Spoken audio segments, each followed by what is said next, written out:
found the body stabbed to death. I felt like I was watching a horror movie. It was sick behavior. In our family, we were one body all the way, sexually as well. David Berg was an unquestionable prophet. Death, he told us, was the ultimate orgasm. My God, now he's gonna advocate childhood sex. Yeah. The kids and the children of God were to appear grateful for this torture. Complete and total control was, if you said no, you would be punished. How far will you go for God? How far is too far?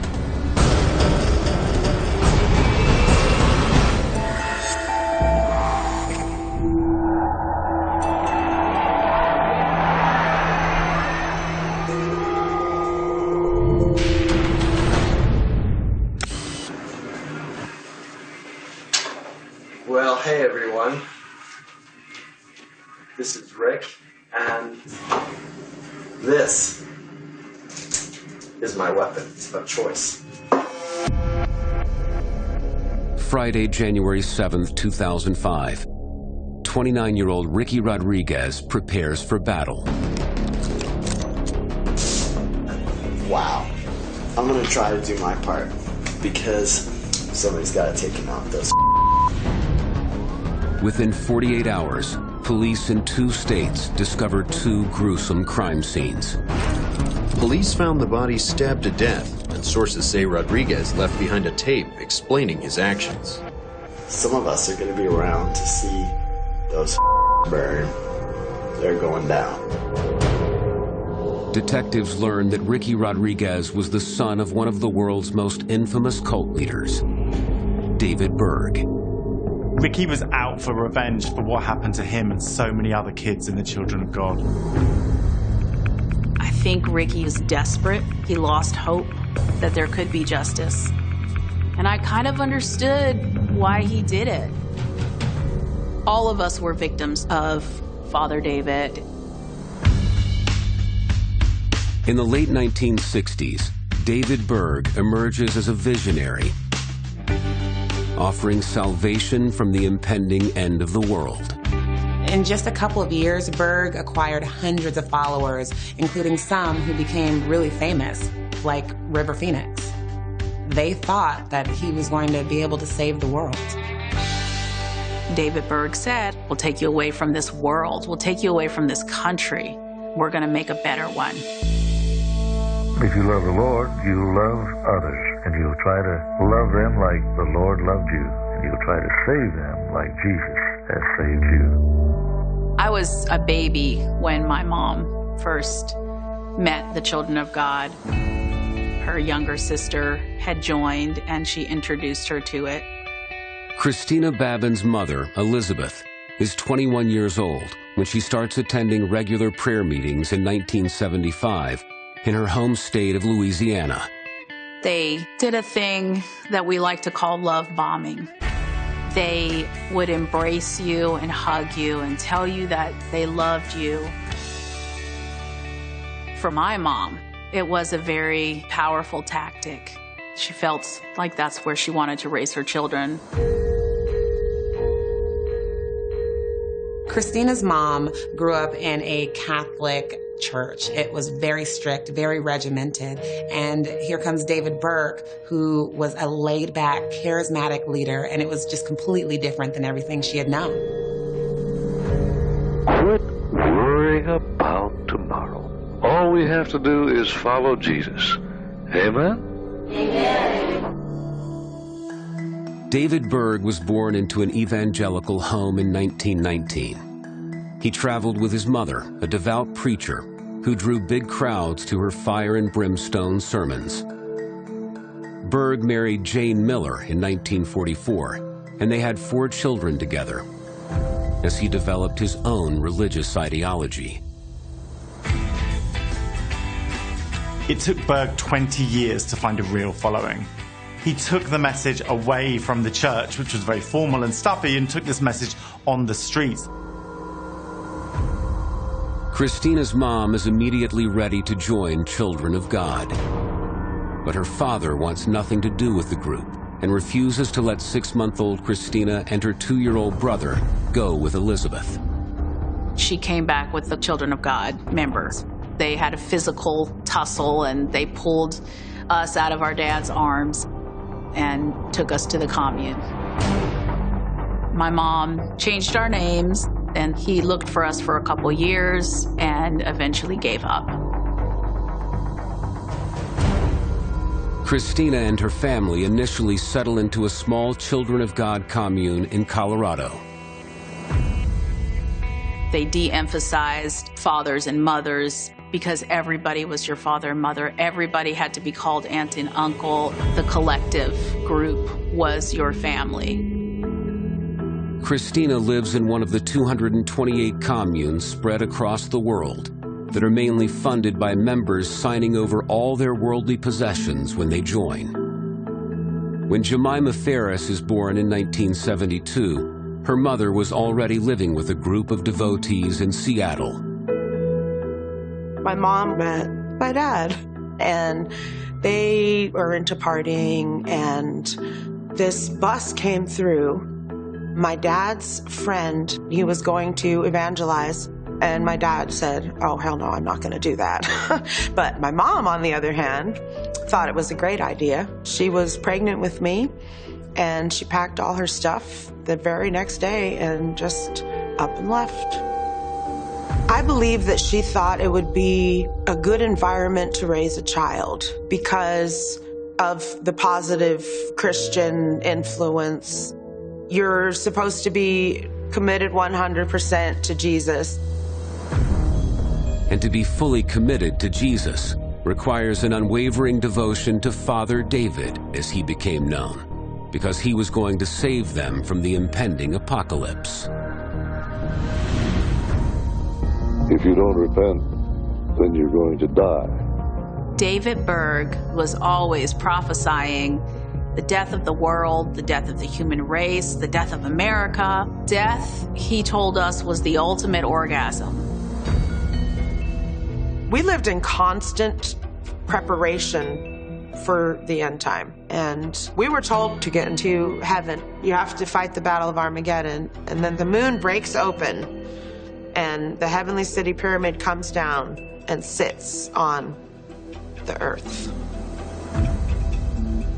It's a huge pyramid, 1,500 miles wide, coming out of heaven. As a child, I never had any doubt in my mind about anything because, to me, he was God's ordained leader for us. To spread Berg's message, the group disperses around the world, but Berg maintains his control over them through constant distribution of audio tapes and printed missives. You would wake up in the morning and they would be playing Father David's words. God is the one who's doing this all, and if we follow him, we can't fail. You would go to bed with somebody reading you from Father David's writings. The Bible and his writings were all on the same level, to be revered as the words of God. Father David's devotees are not only required to memorize his words, but they're also charged with sharing his teachings with the world. I lived in Jamaica, Puerto Rico, Canada, Mexico, Hawaii, Guam, Saipan, Japan, the Philippines. You moved pretty much every 6 months. By the mid-1970s, Children of God had nearly 3,000 followers working together to support the individual communes and Father David. They started producing posters and music tapes and videos, so we started selling those door to door. Kids like Christina spent all day doing God's work, so they didn't go to school. They made some money doing this, but much of it was handed over to David Berg. Many followers spend hours a day singing and dancing for money and scraps of food. That's how actor and musician River Phoenix gets his first taste of performance. He is about 3 years old when his parents joined Children of God. They wanted to make an alternate, good life for their kids that wasn't the typical do the same thing everybody else does, you know, the white picket fence kind of life, you know. They obviously had other plans. When they were hurting for money, the parents did kind of push them out onto the street as kids to busk and make a few bucks. Yeah, that's a very, very big responsibility, and I thought that River definitely held it heavy on him. I mean, their heart was in the right place, without a doubt, you know. Obviously, they were searching for something, but little did you know, there was all this manipulation going on psychologically behind the scenes, and got worse over time. River Phoenix's family left Children of God in 1977, and by that time, a lot of the damage had already been done. That experience would stick with him for the rest of his life. Children of all ages are forced to comply with all of David Berg's rules, just like their parents. Every aspect of your life was controlled and monitored every single day, down to how many pieces of toilet paper you used. It even includes complete obedience to his most radical decree.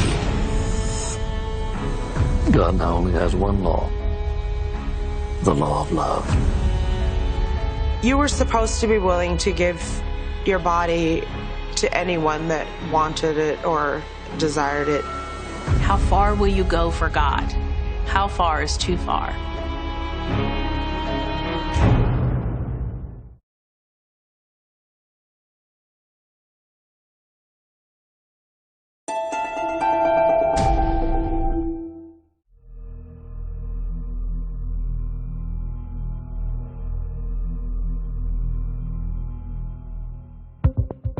David Berg's followers are originally drawn to the Children of God because of its dedication to saving souls in preparation for the end times.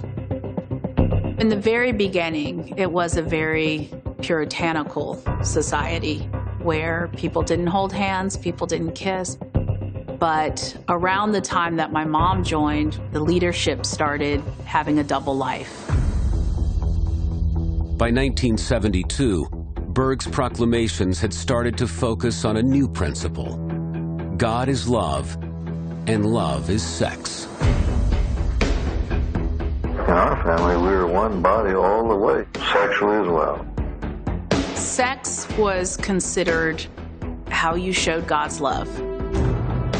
It's the ultimate expression of giving, to sacrifice your body. It was give up your wife, become swingers. You should do this for God. Berg's philosophy of being sexually liberal was likely set around about his own needs rather than an actual thought-out philosophy. But in reality, it was just a cover for his relationship he had started with one of his devotees. Karen Zerby joined Children of God when she was 23 years old. She catches Berg's eye as his personal secretary, and they start an affair despite the 27-year age difference.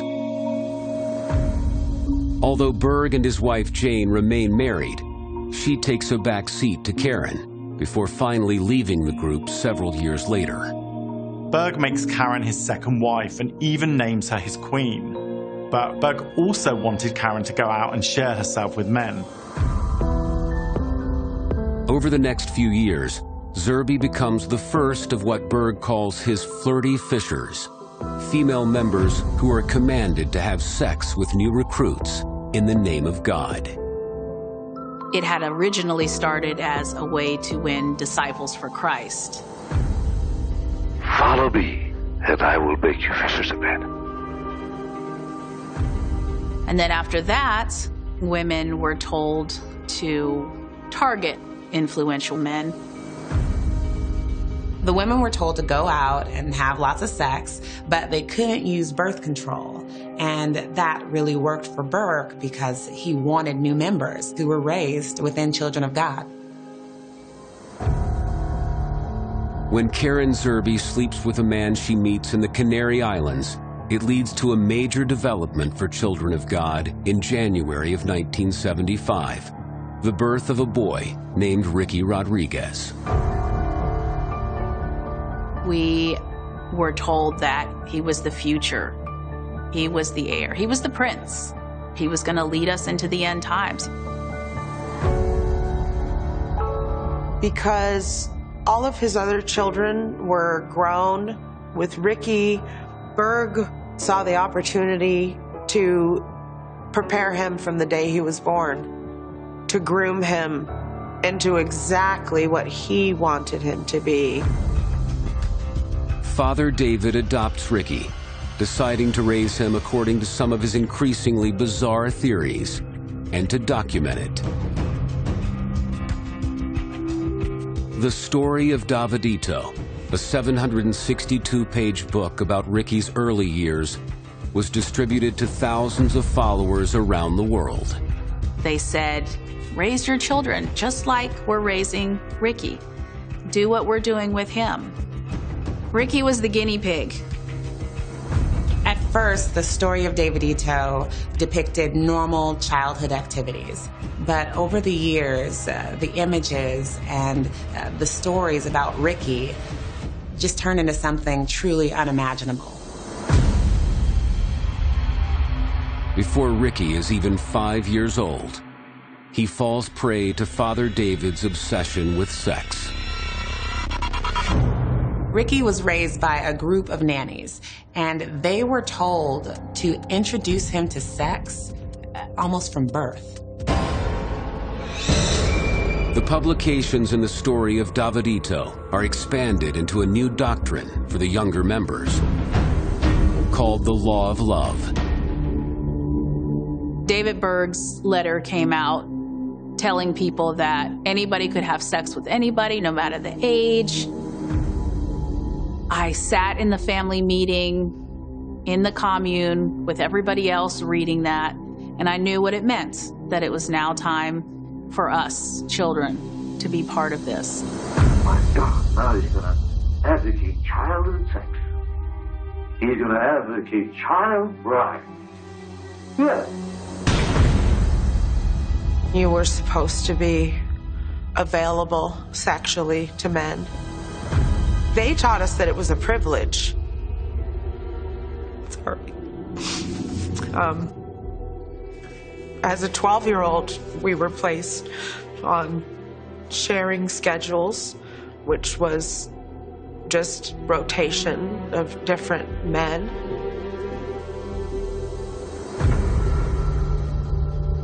Once, we had a dress-up night, and we had a little tent with a fortune teller and a crystal ball. She would look into her crystal ball, and you were told your sexual partner for the night. And you were not allowed to say no. If you said no, they would specifically put you with people that you didn't want to be with. When Christina is placed on the sharing schedule in 1986, she feels she has no choice but to obey. That night, a couple came and got me and brought me to their bedroom and laid me on the bed and instructed me in the ways of love. Afterwards, I went to their bathroom and I was cleaning myself up and feeling bad about myself that I didn't like it. I thought that there was something wrong with me, that I wasn't right with God. These children were robbed of their childhood, robbed of their innocence, and they had no one to go to. Because if they did complain, things could get even worse for them. They made camps that were set up for any teenager that either rebelled or doubted. The lengths that they went to in the prison camps was so far removed from anything that was human. That's when I started feeling that scream inside of me saying, this is wrong.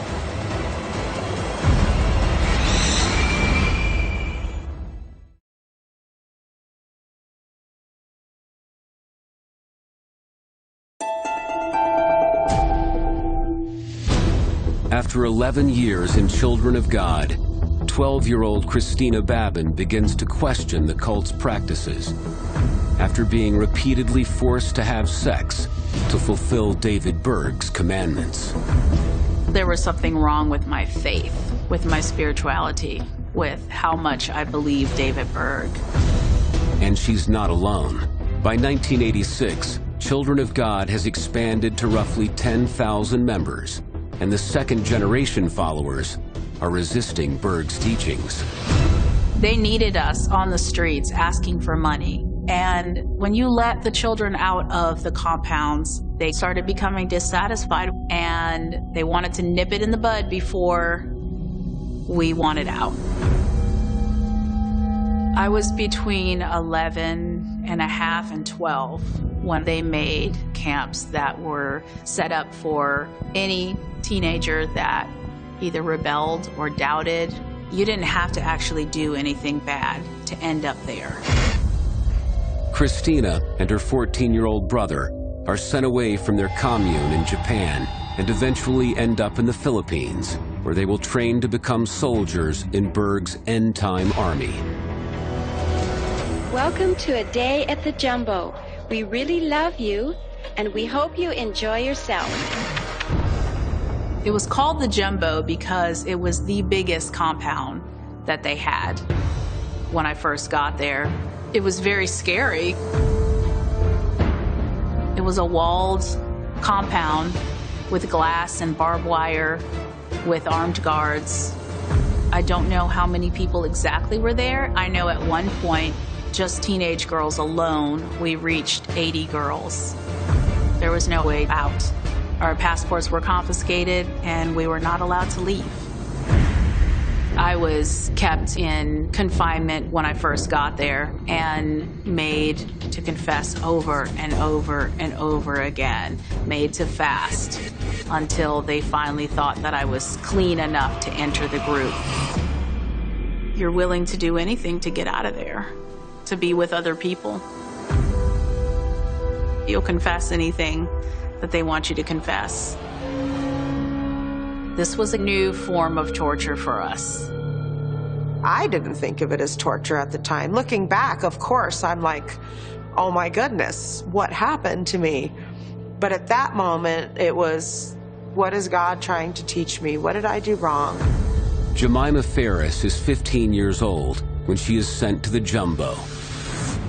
Unlike Christina, her faith is unshaken, but she's sent to several different camps for what the leaders consider her frivolous attitude.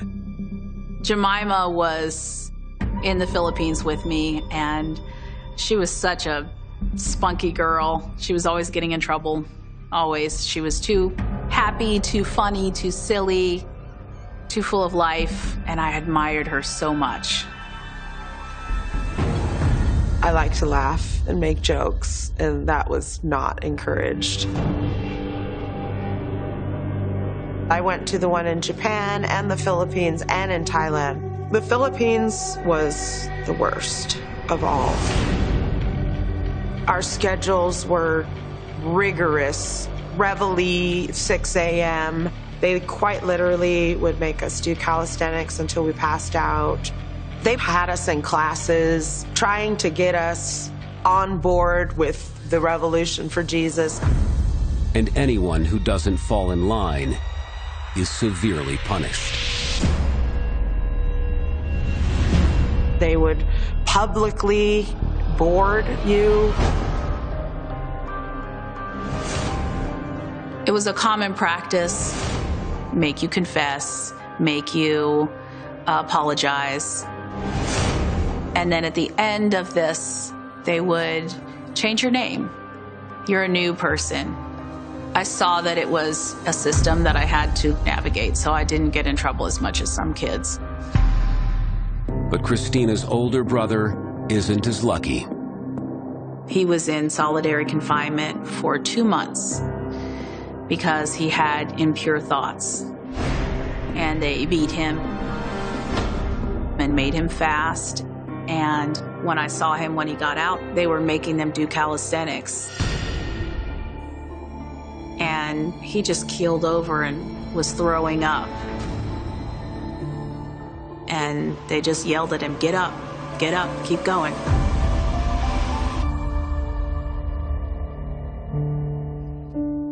I felt a lot of grief for what he had to go through. And he was a believer. He hadn't even done anything to deserve this. Amazingly, the kids were not just expected to tolerate their abuse, but appear grateful for this torture. We were told by David Berg, crying is manipulation. So we were taught to not cry. We were taught to smile. We smiled on the outside and we cried on the inside. They were almost encouraged to be cruel. The teen training camps were absolute hell.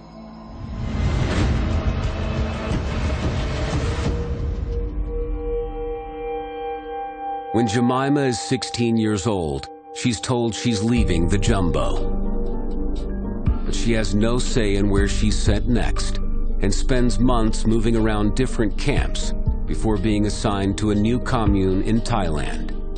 Yet she never considers leaving the cult as an option. They told us that if you leave, you're going to be drug addicts and prostitutes on the street.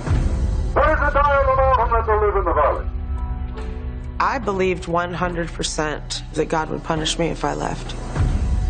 Christina and her brother have been in the jumbo for a year and a half when all the training camps abruptly close in 1988. Children of God came under a lot of scrutiny from authorities all around the world. People were starting to try to find out what had happened to family members who had disappeared into the cult, and also people who just lived around these camps and saw what was going on and started asking questions. 14-year-old Christina spends the next few years being shepherded through different communes before ending up in California. We moved so much in the group so that we wouldn't get roots, so that we would stay very pliable and easy for them to place wherever they wanted. And while these kids were being abused and constantly uprooted and relocated, Berg and the royal family were living a life of luxury in secret locations around the world. I think a lot of his credibility came from the fact that he was so shrouded in secrecy.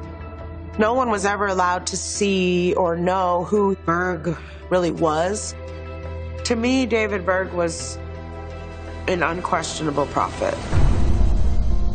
Despite the fact that followers never see Father David, he still controls his vast network through his recordings, writings, and local leadership. But in October 1994, devastating news alters the face of Children of God forever. I was home in Thailand, and I just remember being extremely shocked. David Berg is dead at the age of 75. There was a huge fasting and praying and days of mourning, and a lot of us felt like, uh-oh, what are we going to do now?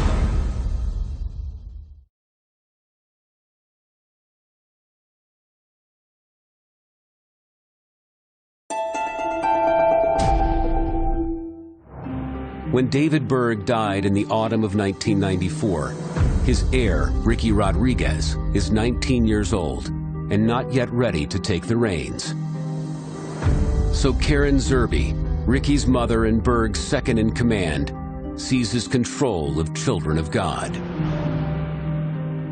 After David Berg died, we were all called down to the meeting and we started reading a letter from Karen Zerbe, which was new instructions and prophecies about how we don't have to be swingers. You don't have to have sex with children. I remember being happy and surprised. But Karen's letter was just an act for the outside world. Despite their new official policy, nothing had really changed. If you love God, you'll love others too, because loving others is one way you show love to the Lord.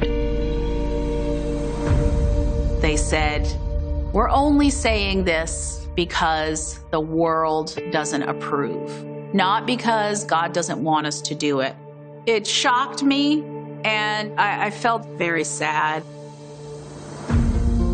Following Berg's death, hundreds of members quit the cult. But 19-year-old Christina feels she has no way of surviving without any money or education, until she meets a man with ties to the outside world. When I met my husband, he was going through the training of becoming a Children of God member. And I was fascinated with this man who had read books and gone to school.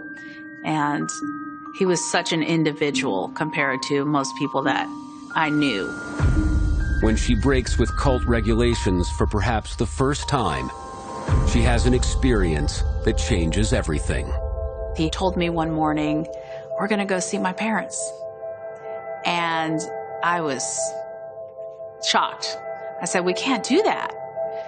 And he said, oh no, I already have the tickets. They were kind of loosening up some of the rules.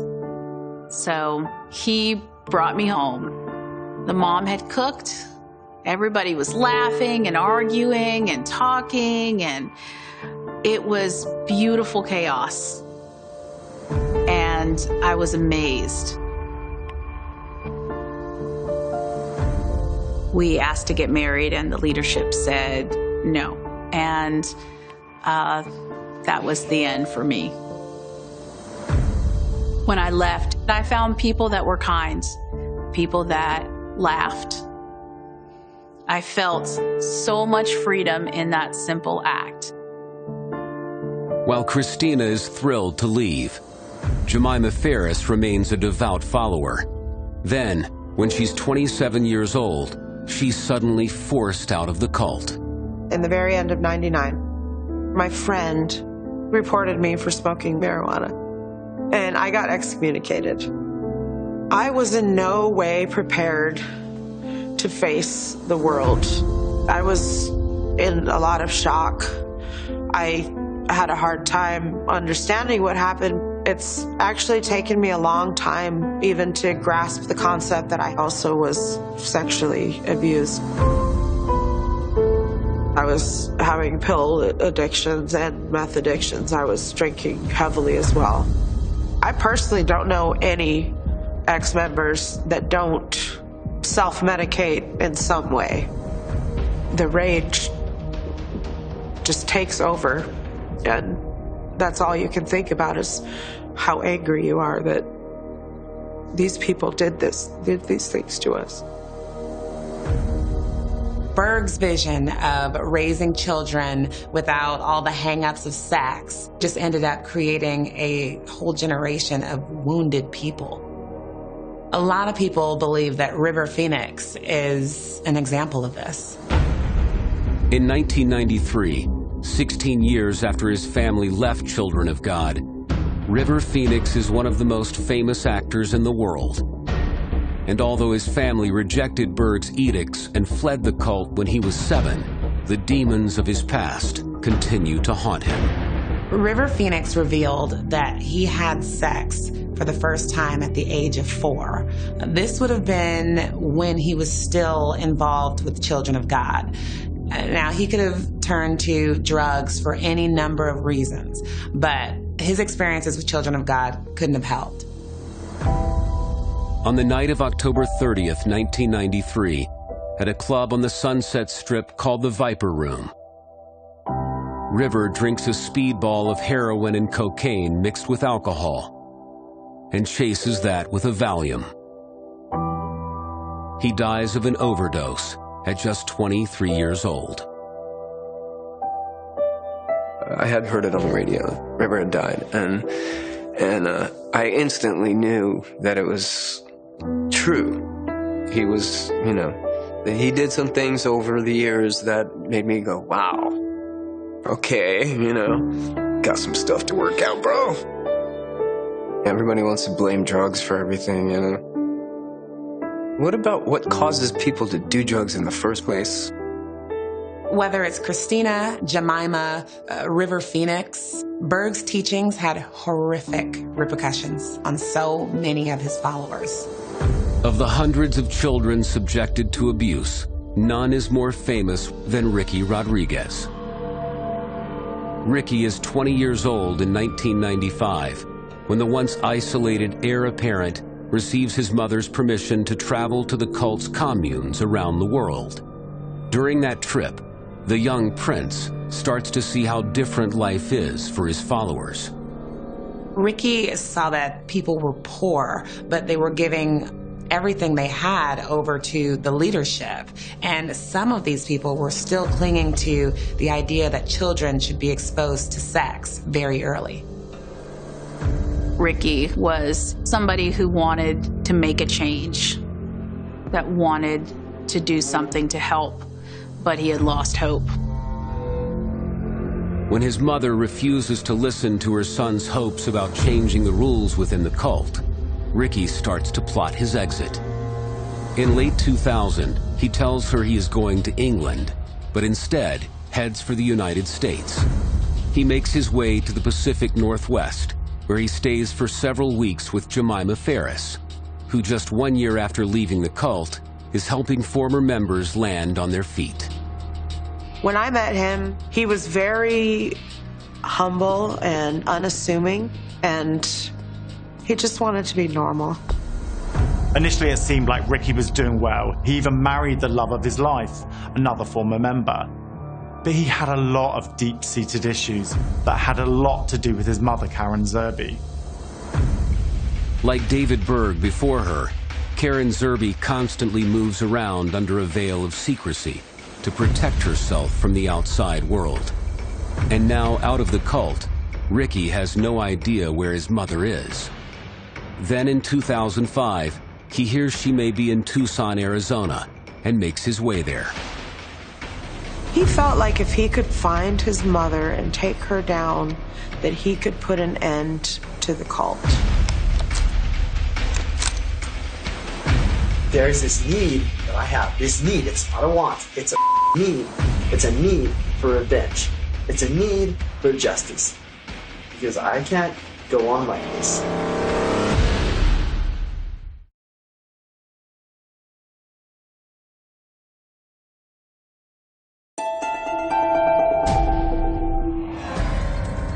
Ricky Rodriguez, the former heir apparent to the Children of God cult, is determined to make his mother, Karen Zerby, pay for the years of horrific abuse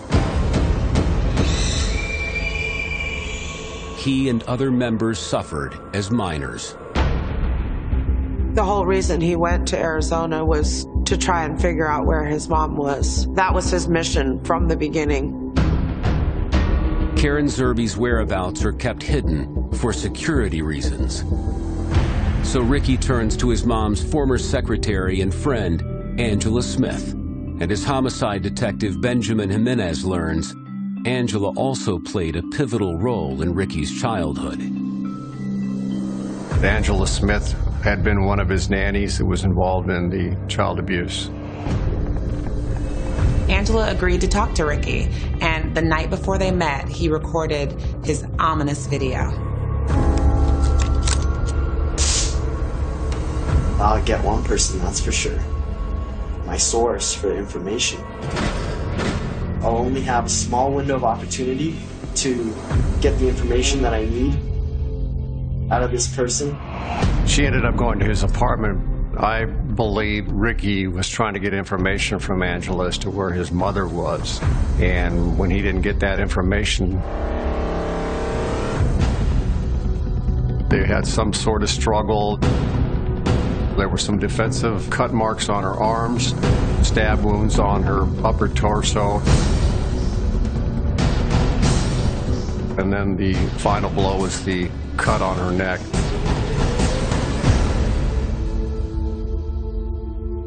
The viciousness of it was enough to kill her. After brutally murdering Angela in Tucson, Ricky gets in his car and drives west. At some point, Ricky felt that he couldn't go on any longer.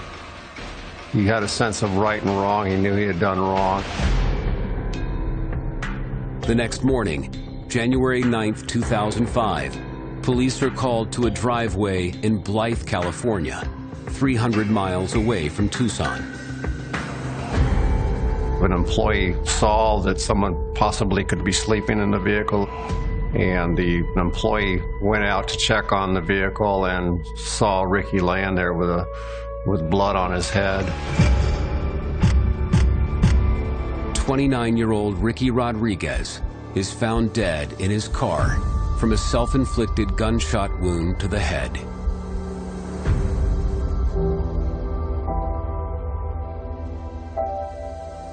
We had gone on vacation for my friend's birthday, and both of us checked our voicemails as soon as we got home, and we had voicemails saying that Rick was dead. It was difficult to accept that this had actually happened.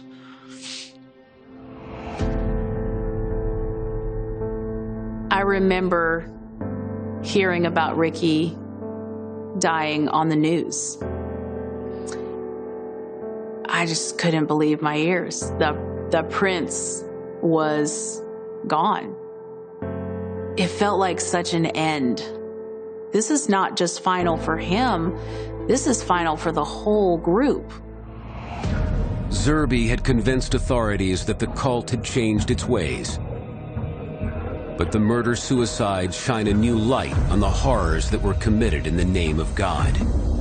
I reached out to the FBI. I've talked to a few detectives. These crimes were done overseas. Most of the time, we didn't know our own address. There's no paper trail to follow. It's difficult to prove what country I was in at what time. I have very little hope that there will be justice. My goal is to educate. My goal is to not be their dirty little secret anymore. The biggest relief for us is just being able to decide for ourselves. I've been out for 18 years, and I'm just now learning that I can choose who I allow into my life.